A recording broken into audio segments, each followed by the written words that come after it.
Hey, what's going on, everybody? It's your boy Manny here once again. Welcome back to another WNBA lineup advice video here at DFS Zone. And before I get started, please drop a like on the video. And if you have not subscribed as of yet to the channel, please do so down below. And do not forget to turn on those notifications. This way you don't miss any of my new uploads. With that being said, it is Friday, August the 3rd, 2018, three-game slate in the WNBA.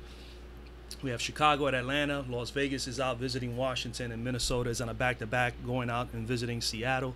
And before I go on with the videos, let me just recap a little bit. I gave you guys a couple of plays yesterday that I thought were pretty solid. Some of them really came through really good. Chelsea Gray had an awesome game. Liz Cambage, I told you that she's got to watch her temper a little bit. She's getting a little out of control, but she had a solid game as well. Candace Parker was my favorite play up front, and she had a hell of a game for the Spark. The Spark looked fantastic last night. She had a hell of a game last night. Gumake came back. I told you that she might be a good tandem with her. She did okay. Chanwa did well for Indiana. Victoria Vivians was really good for Indiana, and Pondexter, I said, will probably be a nice little play. She should be pretty solid. She was. Really disappointed pretty much with the low value play, with the value plays. The value plays I gave you was Kayla Davis. She did okay. Miss Hill didn't get a whole lot of minutes. And then I just really got to vent a little bit on this Dallas team, man. It's just, I don't know what's going on with these guys. I don't know what's going on, not only with the team, but just the coaching. I'm pulling up the stats here, and I left them open. Glory Johnson only played 14 minutes last night. And Glory Johnson has been averaging more than 22, 23 minutes a game. She only got 14 minutes, only took up 4 shots, was 1 of 3, actually took 7 shots, took 4 from the floor and 3 from 3, was 2 of 7. But still, nonetheless, only 14 minutes. And then check out this number. Kayla Thornton, 28 minutes, took 2 shots. This is a girl that's been taking 17, 15, 14 over the course of the last 4 games. If you click on her statistics, she has been taking anywhere between 12 to as much as 17 shots a game between threes and shots from the floor. And yesterday, 28 minutes, and she never got involved in the offense, only took 2 shots? Come on, man. I had her in 2 of my lineups, and I had Miss Stevens in 1 of my lineup, and I knew that one of the 2 was going to have a good game. Stevens had a better game, played 25 minutes, put up 12 points from the floor. As you can see, he had 9 rebounds, 3 assists, 5 blocks. She had a solid game. I'm just disappointed. I should have just played her in the other lineups. I would have definitely done better there. But this is a disappointment, man. I don't know what's going on. And then you got Kayla Davis, played 34 minutes, as well as Miss Gray, and they didn't give much minutes to Hill. It's like she was not even a thought. They gave 16 minutes to Romero. And Romero didn't do anything. 3 assists and 1 rebound. So I don't know, man. It's just the coaching is terrible. So I just wanted to just touch on that. Let's get to the games, man. It's crazy. Again, guys. I'm gonna go through the slate, 3-game slate today. I'm gonna give you all the team stats, and so on and so forth. I'm gonna dissect everything like always, and then of course I like coming back on the live show and basically telling you what I've been able to discover and find over the course of my time looking over things a little bit more. But going in, Chicago at Atlanta, okay? Implied totals here, I have 171 with Atlanta favored at home by 9. Chicago's coming in, they are 10th in the standings, 10-17, 3-2 over the course of the last 5 games. And during the course of those 5 games, they have won 2 games on the road. They're 2-0. Okay, Atlanta coming in, they're the 2nd seed at the moment, 16-10 record, 9-4 at home, and they're 4-1 in the last 5 games. So they've been pretty solid. These teams have played each other twice, and both teams have beaten each other 1 time. Chicago won their game 93-80 at home, and then of course Atlanta returned the favor at their home court, winning 81-63. All right, coming into the game, Atlanta is 3rd in pace with 82 possessions a game, 10th in points, 79 points per game. They're 11th in field goal percentage at 41%, last in 3-point shooting at 29%. 3rd in rebounding at 36.6 rebounds per game, 10th in assists at 17.6 assists per game. Percentage points from 2, they base themselves, they're 5th in the league, 60% of the possessions from 2. Percentage points from 3, they are 11th near the bottom, putting up about 19.4% of their possessions and points are coming from 3. Defensive side of the ball for Atlanta, They are 4th in points per game given up to guards at 31 points per game, and they are 8th in points per game given up to forwards and centers at 49.5. On the other side of the ball, Chicago, 4th in pace at 80.9, pretty much round that off to 81 possessions a game, so they're both right there, 82 and 81. They're 7th in points at 83 points per game, 5th in field goal percentage at 45%, 3rd in three-point shooting at 36.2%, 7th in rebounding at 33 rebounds a game. They're 2nd in assists at 20.8, could round that off to about 21 assists per game. Percentage points from 2, they're 8th at 56.4%, and percentage points from the 3, 6th in the league at 26.1%.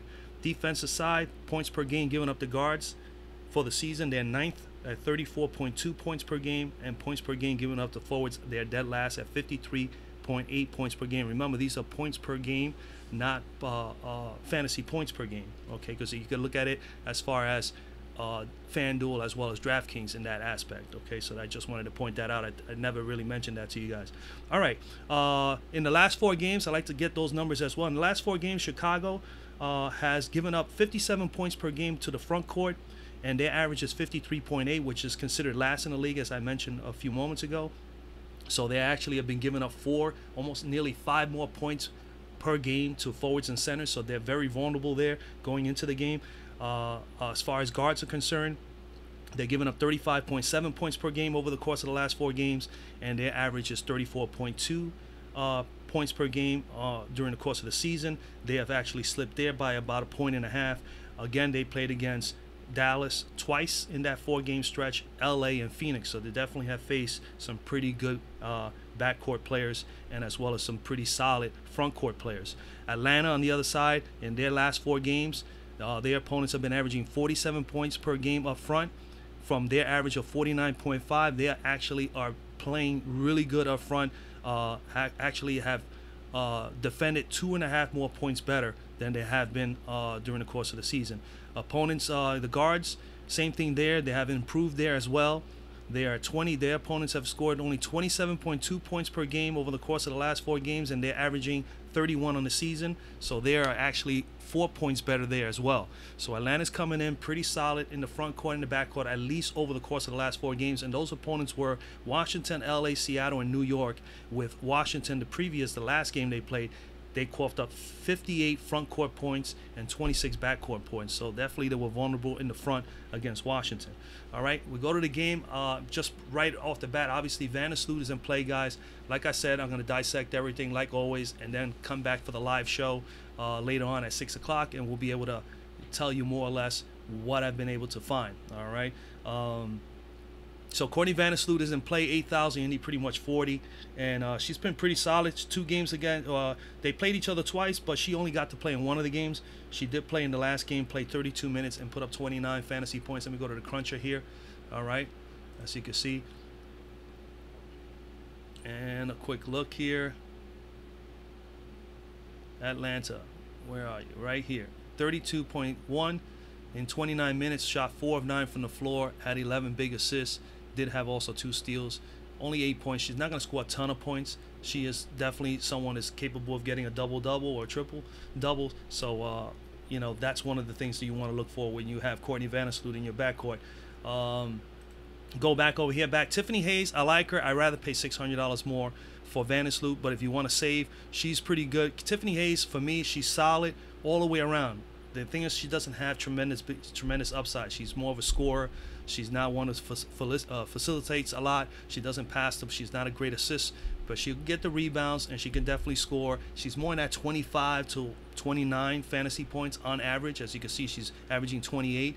And if you click on her real quick, and you could just really just look at that by just looking at the screen, it's going to show you more or less, even if you narrowed it down, you can see that she's pretty much in that right now. She's capable of getting 30 or better, but she's at 26, 17, 24, 27, 28. So even all the way down up to here, 24 and 27, she's more in that 25 to, I would say, 30 range. And I think the upside is better with Vandersloot, where you could possibly get 45 plus. Diamond DeShields, definitely someone I will consider in this matchup, simply because I like the speed. I like Diamond DeShields with Vandersloot and Allie Quigley in that backcourt against Atlanta, which I think that backcourt is not as fast. Okay, so when these girls get in transition, they play so well together. Shields with Vandersloot and with Quigley. All right, so Diamond DeShields to me is in play. She had a 40 spot in the last game against these guys, and in the first game she put up 16 in 20 minutes. So not too bad. Allie Quigley, another one in play. Quigley 35 points. She put 35 fantasy points in 31 minutes in the first game and put up a 20 in 24 minutes in the second game. Atlanta right here, 31-35. And first game of the season, 24 minutes, almost pretty much a 20 spot at 19.7. So Quigley definitely in play. I like the tandem of Vandersloot and Quigley today, or just pairing up Vandersloot with DeShields, or going Quigley DeShields, especially if you want to target this game, and maybe pair up a team stack. One of those two would be the best bet as opposed to the front court. We go down a little bit. Sykes is possibly in play, 5,700. I'll know a little bit more later. Gabby Williams, I'm not quite on. She doesn't get sufficient enough minutes for me. Montgomery, I like her because she has upside, 5,000. You need 25. She's capable of getting you almost 40. And let's see, Montgomery here. What I have for Montgomery, did put up a 31 spot in 32 minutes the last time they played. All right, here we go. 32 minutes, 19, 2, 5, and 1 steal. 31, pretty much 31 fantasy points. So, and she has, capability of getting you 40. Alex Bentley only played against Chicago once while she was a member of the Connecticut Sun. That was an early part of the year, and she put up actually a 36 spot, pretty much almost 37. So someone could be, a quiet, possible sneaky play for today. I always have a little sneaky play or two. She may be that one. As you can see against Chicago here, second game of the season for her as a Connecticut Sun. She put up 23 minutes, 23, 4, 1, and 2. She filled up the stat sheet. 36.6 fantasy points, so we know she's capable of getting 30 plus against this team. She really hasn't been in that area at all ever since. But and what I don't like is that she's not playing enough minutes. That's the scary part here. But if they know that she had that kind of a game against them, maybe they'll consider having her be in the rotation a little bit more, a few more minutes today. Who knows? But possibly. Copper, I'm not on today. I think when it comes to the guards today, I'm going to go right to the forwards. When it comes to the guards today in this slate, I kind of see more value in the front court as opposed to the back court. So I'm not on anybody that I would probably tell you guys a value play. There may be one in the 4,000 range, but I don't think I'm not interested in any guard today in the backcourt that it's under 4K. In the front court here, obviously McCourtry, Breland, and Williams are in play. They've been struggling. They struggled in the last game. They definitely did struggle also the last time they played Chicago. I have here McCourtry put up 15 in 23 minutes. Again, that was in a loss. There was a little bit of not a lopsided game, but there was moments in the game where the game was pretty much too far away, 10, 11-point spreads. So they didn't play well. McCourtry played, like I said, put up 15 in 23 minutes. Breland put up 12 and a half in 20 minutes. And the only one who had a solid game was Elizabeth Williams. She put up 27 fantasy points in 27 minutes. And the first time around, she had a nice game as well, putting up 30 in 23 minutes. So if you're going to gauge on what they have done as far as performance against this opponent, Chicago, obviously Miss Williams has had the better games against them. But these girls could break out at any point, and that could happen today. They definitely have the matchup that they can do that against. I'm going to dissect it. I'm going to look it over, and maybe by later on I'll be able to tell you if there is really a good solid player for here in this game for Atlanta. But I think in this game, if you're just concentrating on this game, obviously McCourtry, Breland, and Williams are an advantage over Dolson and Cheyenne Parker and Diamond DeShields, who really is in the guard spot in Fanduel, but does play the 3 spot for Chicago. So and Cheyenne it doesn't even start. So I mean, she's one that hasn't been starting as much. I think as of late, Gabby Williams and DeShields, they're just trying to be really fast and quick and move that and pace the game up.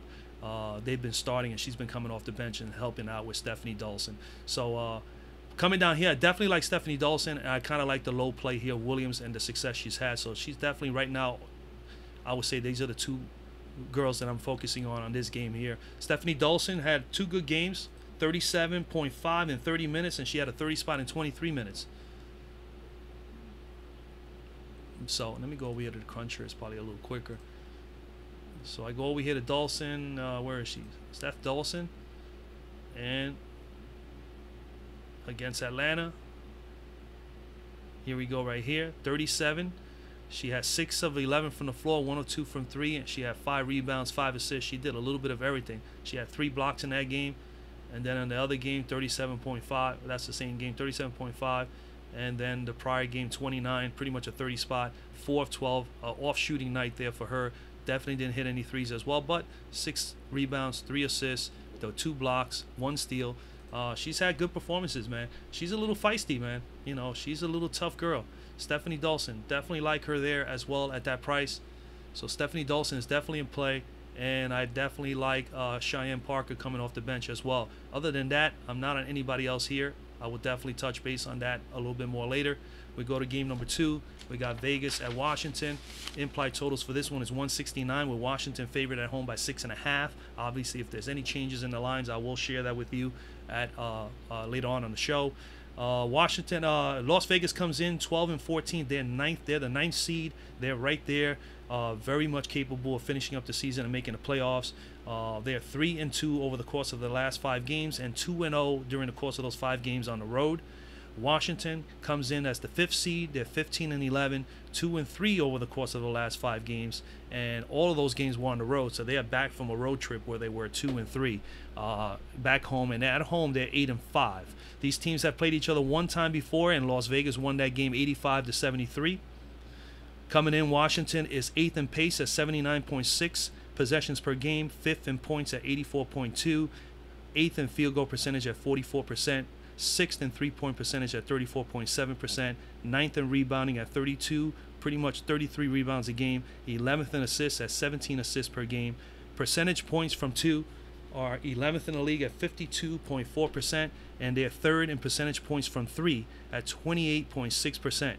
On defensive side, points per game given up to guards, they're 5th in the league at 31.4 points per game, and percentage points given up to forwards, they're 9th at 50.8 points per game. On the other side of the ball, Vegas comes in 1st in pace at 83 possessions a game, so that's an advantage of 4 possessions more, which can, you know, go from as much as 8 to 16 additional points if you want to look at it that way.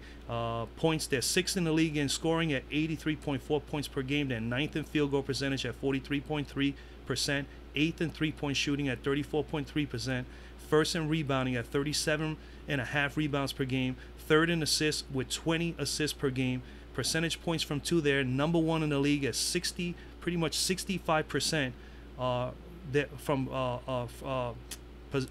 points from 2 are coming, 65% are coming from the floor, and they're last in points per game and percentage points, from 3 at 12.6%. Defensive side, points per game given up to guards, they're 9th, 34.4 points per game, and percentage points given up to forwards and centers, they're 9th there as well at 50.8. They come in over the course of the last 4 games. Vegas has given up 50.5 points per game to forwards and centers. That's pretty much where their average is. Their average is 50.8, so they've been solid there. Those opponents that they have faced 2 times, Phoenix, they face Indiana's front court and LA's front court in the course of those 4 games. At guard, they definitely have had some issues at guard, giving up 5 more points per game to guards over the course of those 4 games, giving up 39.2 points per game from an average of 34.4%.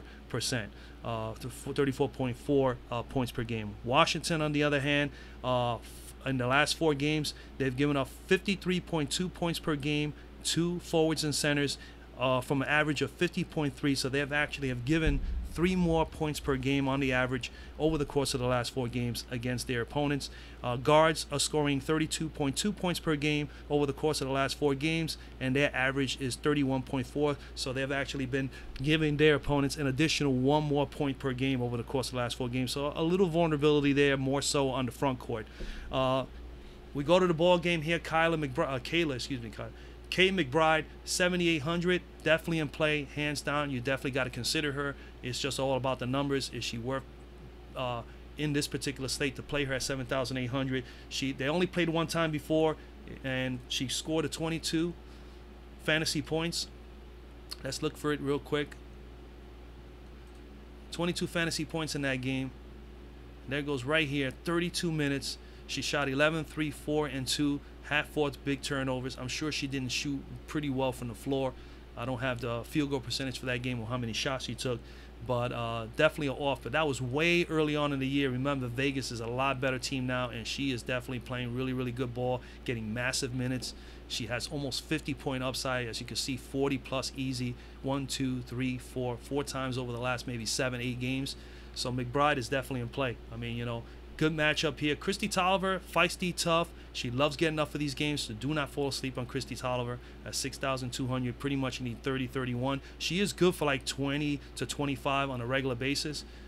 She doesn't have tremendous upside. She's not going to get you 40 or 45 plus. But she definitely can get you in the 30s, as you can see here, as high as 36 over the course of the last 6 or 7 games. So someone to consider. If you want to save $1,600, you could go Christy Tolliver. She's going to get up for the game. You know, she didn't play well the first time they played. She only put up 15.5 fantasy points in 35 minutes. So she definitely had a rough time. As a matter of fact, let's take a quick, let me just shut this off here. Let's take a quick look at her here, and I'll tell you exactly how she shot in that game. Christy Tolliver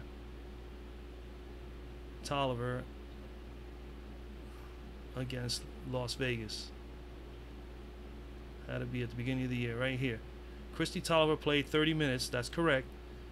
Put up only 6.2 fantasy points. She was not even involved in this game. I don't know. She took only 8 shots, 4 from 3 and 4 from the floor, and that was it. She had 4 assists, 4 total turnovers. She had a lot of turnovers in that game.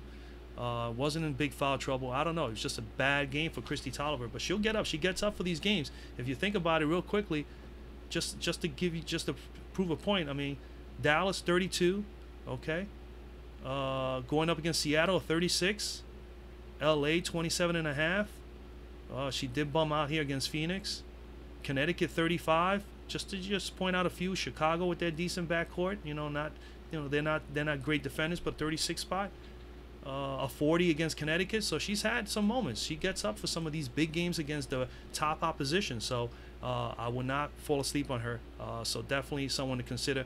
Tamara Young, I'm not on her today. Every time I'm not on her, she has a fairly good game. She doesn't have great upside. At 6,000, you need about 30.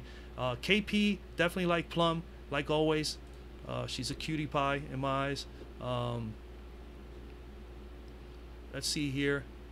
I got KP putting up only 3.5 in 10 minutes. Wow. In that game against Washington. This early on in the year, she wasn't too much involved in the offense as of yet. But as you know, I can't base this, and I don't want you guys to base this on that one game that was back in the 3rd game of the season when she wasn't really much of the rotation. Now, as you can see, she is. Last 4 or 5 games, she's been playing. She's been getting up in the mid-20s, and she's averaging 17 slowly but surely. That average has been going up. And you can see it here. She's capable of getting you 30, 32 here. So she has 30-point upside. She can get you 6x at that 50, that 25 point value there. She can get you 6. So, I mean, she may be someone in play here. Ariel Atkins, 5,500. I'm pretty much not on Ariel Atkins, but chances are she'll have a massive gain. I kind of like Always Cloud. She's a 3-point shooter. Shoots fairly well from there. Easily 32, maybe 33%. She just came back, obviously, from being out. She put 28 minutes the other day. Not too bad. 15.6 fantasy points. The 5 big turnovers, obviously, not being a part of the team for a couple of days definitely hurts. And then, of course, not only a couple of days, she was also that all-star break, too, that stretch. So I expect her to play a little better and be a little bit better with the ball going into today. So Natasha Cloud, I like. I think she's in play. First game out, first time against them, she put up 14.5 in 22 minutes. That was in the first game of the season.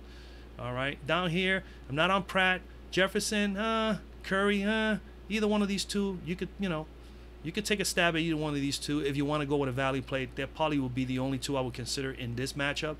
But Jefferson and Curry not getting sufficient enough minutes for me. At this price, you want to have at least 20, 22-point upside and maybe hopefully get in that 20-point or that 20-minute range. And that's not going to happen, I don't think, with these girls, unless there is a blowout situation, which can happen. As we've seen in the WNBA, anything can happen. All right, we'll go to the forwards. I will know more, a little bit more later on as well, guys. I'll definitely look over everybody. Elena Delle Donne is in play, hands down. I mean, Delle Donne, 41 in 30 minutes against this team the last time. Asia Wilson in play, 2 games against these guys, 52 spot in 31 minutes. Remember, that was against Washington with no Delle Donne. Delle Donne only played in 1 out of the 2 games. She definitely missed game 2, but she did play game 1. Like I said, she put up a 41.7 spot, pretty much 42 fantasy points. Wilson in the second game put 38 fantasy points in 31 minutes. So Asia Wilson is definitely in play. Latoya Sanders, someone to consider as well. 17.6 fantasy points in 18 minutes in that first game, but that was way back. And we all know now that Sanders, this is a good matchup, seeing Sanders versus T. Young. Both very feisty. Sanders a little bit more of a butcher. You know, she's capable of getting into a little bit of foul trouble. You know, hacks a lot. But 25, 24, 26, she's getting 21 through 25 minutes, and she's getting about 20 somewhat, almost 1 fantasy point per minute. It's not too bad at all. Not going to pay 6,400, which is 31, 32, but she has the potential to get, she has 30 plus upside. So I think that she's not a bad risk here. Derica Camby, I'm not on her. Miss Powers, possibly. You know, 15, I have her here, 15 points in 18 minutes last game. Okay. In the last game that she played, which was, you know, a couple of days ago. She hasn't yet been given, but now all of a sudden, as you can see, 3 here, and then bam, she gave her 18. She put up 10 and 6. Not bad, 15 fantasy points. Did have 2 turnovers. She may get up in the upwards of 20, maybe 21 minutes now. So someone to consider at 3,900. You need 19. We know that she's capable of getting you 20. So she may be someone to consider here. Carolyn Swords, fantastic. She's definitely a good play again today. They're going to need her. She's got to stay out of foul trouble. I mean, she was having a great game the other day. I had her loaded, and she only played 10 minutes because she got into foul trouble, you know. And you cannot get into foul trouble in this league. You definitely need her. They need her up front. And I'm going to go to her right now. 3,700, man. That's only 17. She could definitely. She had about 12 or 13 fantasy points at halftime, and then all of a sudden she just got crazy, you know. Here goes. Personal fouls, 5. Okay, she only took 1 shot from the floor, had 3 offensive rebounds, which is awesome. 6 total rebounds in that stretch, 1 assist, 1 block. If she would have been stayed away from getting into foul trouble, she probably would have put up 25 to 30 fantasy points, and that would have helped me as well as many others do a lot better in our games. But unfortunately, it didn't pan out that way. So Caroline Swords is definitely in play. Watch out for Hawkins. She may be someone in play here late. And I also think that you should definitely keep an eye. I'm going to look at it a little more closely. But I think Nia Coffey could be someone here that could be a nice little value play. Nia Coffey, 13 and 23 minutes the first time she played against this team. And there was a time there that she was a part of this rotation. Obviously, she's not getting the kind of minutes that we want to see. But if she can get back to in this range here, that 23-21, as you can see here, 32 minutes, 21, 22 fantasy points. So she had a solid outing, man. Yeah, unfortunately for her, she hasn't looked good over the middle course of the year, and they have actually given her less minutes. And then, of course, if Miss Carolyn Swords is doing well, there's no need for Miss Coffey. So right now, obviously, the better play is Miss Swords. I am not on anybody else here, but I just be on the lookout for Hawkins, possibly Coffey.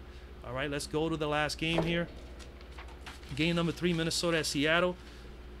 Okay, Minnesota coming in at a back-to-back. They lost last night. Implied totals 162 with Seattle favored by 5.5 at home. Minnesota's coming in ranked fourth in the league at 15 and 12 or 15 and 11. They are 3 and 2 over the course of the last 5 games, 1 and 1 on the road during that same stretch. Seattle is coming in top team in the league. They are 20 and 7. I think 20 and 7. Sorry, 4 and 1 over the course of the last 5 games, and all the games were away. So they're coming home for the first time. They were away in the road trip. They were 4 and 1. That is solid, a solid road trip. They're 8 and 2 at home, so they're very, very difficult at home. This is going to be a tough matchup for Minnesota. They just finished playing the 3rd best team in the league in the Spark last night. Got pretty much spanked around, and then now they got to go up and they got to face Seattle.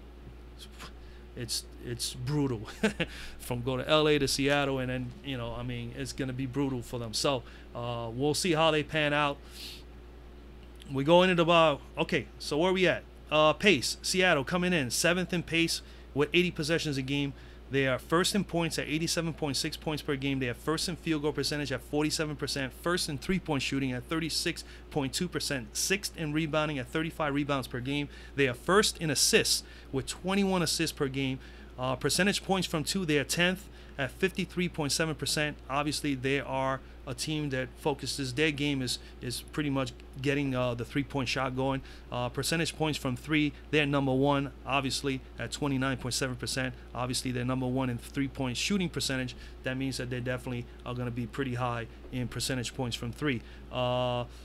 Defensive side, points per game given up to guards, they are third in the league at 30.5 points per game, and points per game given up to forwards, they are also third in the league at 46.6 points per game. We go to the other side of the ball. Minnesota comes in 11th in pace with 79 possessions a game. Again, from 7th to 11th, as I mentioned in a couple of videos back, somebody asked that in the live show, how much pace is a factor. It's only a factor if you're playing somebody that's really up there 4 or 5 possessions better. In this case, from 11th to 7th, Seattle is 7th and Minnesota is 11th.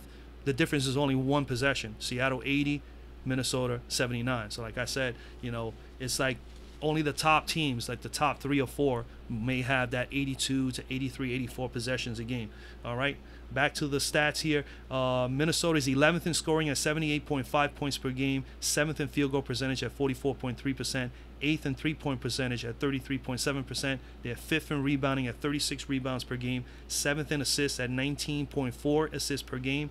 Percentage points from two, they're third in the league. So obviously their game plan is always to get everybody involved inside the three-point area. 62.3% percentage points from three, they're 10th in the league. Obviously they're not a three-point shooting team. 19.8% from there. Defensive side of the ball, points per game given up to guards, they are 8th, giving up 34 points per game, and points per game given up to forwards, they're still number 1 in that category at 41 points per game. Over the course of the last 4 games, Minnesota has been coughing up 46.7 points per game to forwards and centers. From an average of 41, they have been giving up 6.5 more points per game over the course of the last 4 games. Okay, so definitely, something to be concerned with there, and definitely something to look at when it comes to Seattle's front court. Guards are averaging 28.5 points per game over the course of the last 4 games, and that is an improvement from their average of 34 on the season per points per game. So they have actually improved there by about 5.5 points. So an area also to consider there, but they are going to go against Seattle. So totally different animal. When we go over here to Seattle in the last 4 games, they have given up 41.7 points per game to forwards and centers, and their average is 46.6. They have actually improved over the course of the last 4 games. So we know that they're just getting better and better. They improved that defense by 5 points.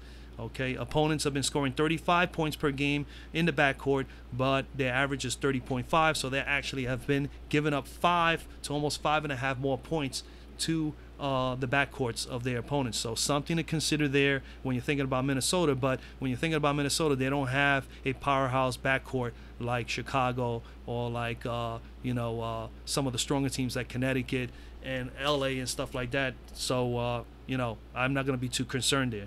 All right, let's look at the matchups. Let's look at the players. Jewel Lloyd in play. I mean, granted, they played one time before.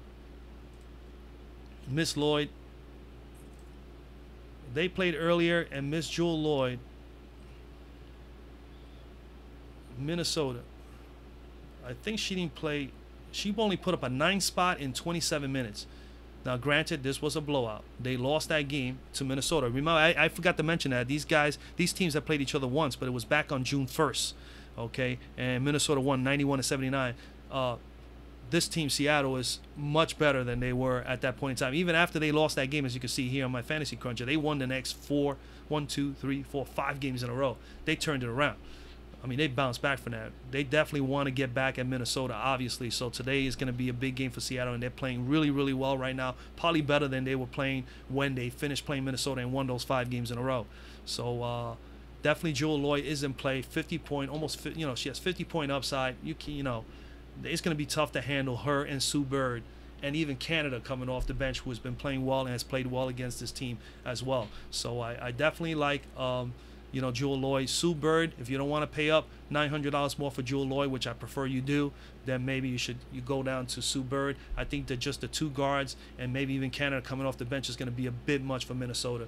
Even though Minnesota has played fairly well against guards over the last 4 games, I still think that this is a matchup where Lloyd and Bird and even Canada can really dominate. All right, so Jewel Lloyd and Sue Bird in play. Bird in that game against Minnesota put up 26 spot in 22 minutes. So if you want to have anything to think about, she did put up a 26 spot, which is above her average, and that was way back at the beginning of the year. Augustus, as you know, I'm not in favor of any Minnesota's backcourt. I don't like any one of the girls. If you're going to play anyone back there, and I say it here and there, is Danielle Robinson. I think she's the only best play you have. She's quick, she's slashy, she's gutty, she's willing to go into the boards. So Danielle Robinson is definitely, she's very quick. Could be a problem for Seattle today, all right, even though Lloyd is very, very fast as well. But if you're going to play anybody in Minnesota, you want to consider anybody, it'll probably be Danielle Robinson, all right? Canada, I think, is going to be a decent little play. Watch out for Canada. She did put up a 21 spot in 17 minutes versus Minnesota. That was actually more than 1 fantasy point per minute, so something to consider there. And let's take a look. I think as of late, she is starting to get a little bit of more time on the floor. 16, 14, 14. She was at 12 and 10, and all of a sudden it's starting to creep up a little bit. As you can see, pretty much 1 fantasy point per minute over the course of the last 2 games. And this is, I think this is a nice matchup for her, you know.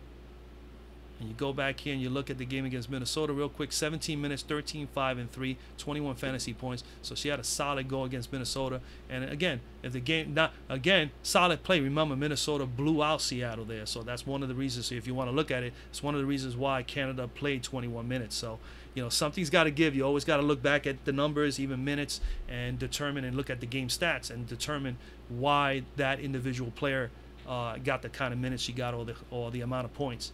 All right, so I do all of that. So yeah, definitely Canada is someone to consider, but remember, she played a little bit more in that game because of the lopsided game. I'm not on anybody else here. We go straight to the forwards. Brianna Stewart, you know, what is to say? You know, she's definitely hands-on in play. Sylvia Fowles, again in play. I mean, 50-point upside. Pick and choose whoever you want. Like last night, I went with Candace. Tonight, I'm going with Stewart. I can't see Fowles coming in today and putting up. Now, granted, Sylvia Fowles against this team the first time around, way back early in the year, she put up 58 fantasy points in 33 minutes. 58. So we know she's capable of doing that again. I just think when you think of Stewart and Fowles, same thing with Stewart, just the same type of style play that I like that Candace Parker brings. She can hit the 3. She can move around on the floor. She can hit anywhere around the floor. She can also go in the basket, below, down in the paint, be effective there as well. She crashes the board. She can defend a little bit. I mean, she is lanky. She's more athletic. I kind of like those players when it comes against Fowles. And if they take anything from what they saw last night, they should definitely apply the same game plan and double team Sylvia Fowles as many times as they can, which I think they will. And I think that opens up the doors a little bit for Stewart to have slightly the bigger game. So I'm in favor of Stewart, but Fowles is definitely in play. Maya Moore has lit this team up in the games that she has played. Maya Moore had a 48 spot, pretty much 49, I think 48 point something in that one game. But remember, again, it was way back. Where are you?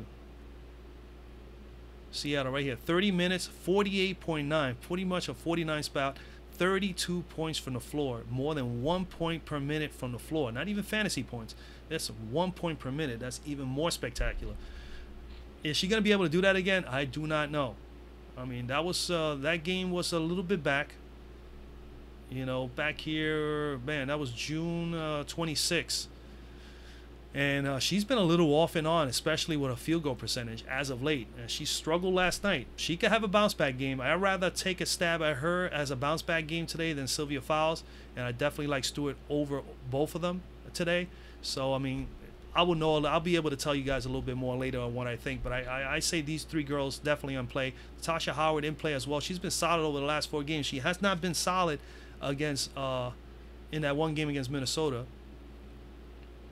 But 43 and 44 the last 2 games. She did a 42 spot over here against LA. And then against Minnesota, she put only a 15 spot in 23 minutes, 6 of 3, 6 points and 3 rebounds, which is really an off day as far as rebounds are concerned. And what I like about Natasha Howard is that she defends. Look at the blocks, man. I mean, we get fantasy points. Granted, she plays minimal minutes. She's not playing high 30s or high 20s all the time. But if you could play, if anybody can be on the court and play 25, 26, 27 minutes and put up 4 to 11 or 16 points and then have 4 or 5 rebounds, but come over here and defend the way she does, okay, and get these blocks, you're going to gain a lot of fantasy points just simply because she's able to do that. You know, she's able to fill up the stat sheet in this way. So, I mean, you know, and she almost had a double-double 2 games in a row. So, you know, she'll be looking for that again today. I think she's definitely a fine play. She is hot right now, and this team is really playing well. So we'll see. If I like her more than I like Brunson today, even though I was on Brunson last night. Rebecca Brunson was not good last night. A lot of players in Minnesota were. She almost put pretty much 1 fantasy point per minute, but not enough minutes. I was hoping to have somewhere in this 25 to 30 minute range, and her putting up something like this for that price. But she's at the same price, and today I'm fading her, and I'm favoring more Natasha Howard. Okay, down here at the bottom, Clark possibly in play. She's another one, 20 to 22, 23 on average. She's solid cash play. The way she's been playing as of late, you could play her in a cash game. As far as a GPP here for 5,800, I'd rather play somebody to pay up a little bit more, or find somebody that could give me almost 25 and be a little bit cheaper. 25 and 27 minutes, that's not bad, but as you can see, she's pretty much 21 to as much as 24 on average. Granted, she had a couple of duds here. All right, so I like her. I think she's a fine ball player, but she's in that range. You could look for cash with her. I think GPP play, not so much so. Langhorne could be a value play, especially if the game gets a little out of hand, just in case Minnesota doesn't show or they get, you know, destroyed early on, which can happen, or vice versa. Then you may see Crystal Langhorne. Larkin's got a twisted a knee or something last night. I doubt she's going to be playing today. Courtney Paris could be a possibility. Yeah, I don't know. Not much there. Cecilia, it's not enough minutes from here down. But if you're going to choose anybody down here, if you want to just get a couple studs up there and take a stab at somebody that can possibly get you maybe 15 to 16, 17 fantasy points, I think Crystal Langhorne is the best bet.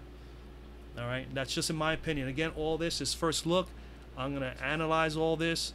I'm going to look over some stats. Remember, I gave you all the team stats. I look at those 3-point percentages, the percentage points from 3. All those are very important. You go back and you look to see how they've done against their opponent, how many percentage of points they're normally giving them, and then you have at least a better breakdown of where you can go. Now, granted, WNBA is not like NBA, at least for me, in my opinion. I do these things for the NBA, and I kind of have a little bit more. I've had historically, I've had better success. WNBA is just so, I mean, just from what I showed you earlier with the Thornton, Glory Johnson thing about her playing only 14 minutes and then the other one playing 27, 20 minutes, only taking 2 shots. It is totally horrific. You know, it's just bad basketball management, basketball coaching, you name it. You know, it's just, I hate to see it. So, but anyway, new slate. That's that. I'm not going to deal with the Dallas front court players unless it's just Liz Cambage for the remainder of the season, and then we'll see if they make the playoffs. And I may consider Thornton or Johnson or even Stevens again. But right now, I'm just going to fade those girls because I've had no success in the last 3 go-arounds here.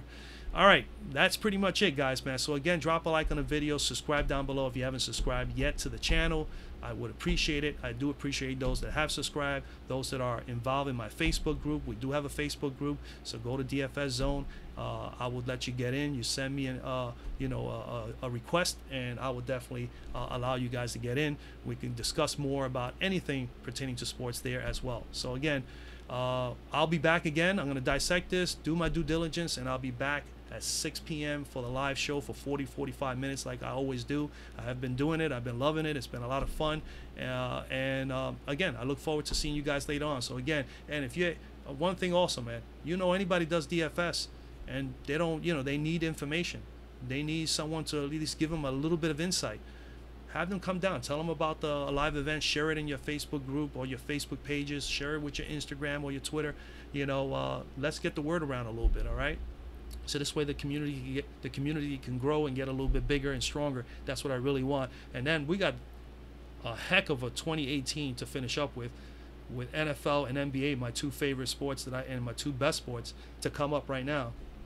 It's going to be crazy. So I know I'm going to be very busy, but I'm going to do everything I can to do right by the people that view me and support my channel. So I'm going to do everything I can. And you're not getting any BS from me. I'm giving you plays that I'm playing myself. If I was doing something any different, you will see it. You will see me winning big big GPP games, and you will be able to know to say, hey, Manny's been giving me this, and that. But in the meantime, he's playing this girl. So you can see it there. It's playing on paper. I play 4, 5, 6 events a day, and I'm not a big shot. I'm not a freaking shark. I'm a simple, regular, blue-collar guy who comes out and plays and loves daily fantasy sports, and most importantly, loves sports. So anyway, let me stop babbling, guys. I'll see you guys later on, man. Have a good, blessed rest day, and I'll wait to see you guys later on.